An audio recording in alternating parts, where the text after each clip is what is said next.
रस्सी थला कर भाई गाठे तू गन लाई के नोरा दो बस आ जा ये अलग छिप चलो हां इसमें ज्यादा नहीं छिपना चाहते ए चाचे नाल पकड़ा इधर आना यार दो तरह बंदे आओ ला ले ए बिस्मिल्लाह हां देखो देखो देखो निकलो रस्सी सीने को हटा सीने उस्ताद है ठीक है मारती मार जापे दो मारती मार आ गया ऊपर साइड से कार बाहर निकला कोशिश देखो चिक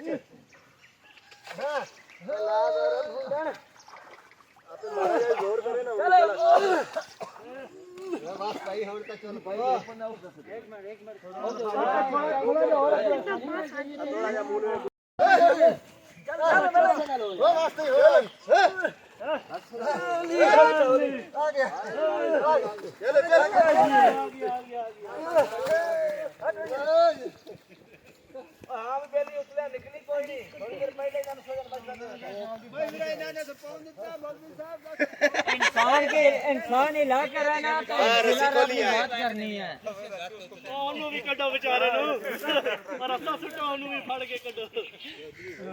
मेहरबानी सर जी बड़ी मेहरबानी सर जी मेहरबानी का दिया भाई जी है दिया जेड़ी तको जेड़ा बड़ा काम होता ना मन्ना जी ने मेहरबानी भाई मन्ना जी के रस्सा रहते हैं भाई बांध ले अपना नाल रस्सा आ जाएगा आराम नाल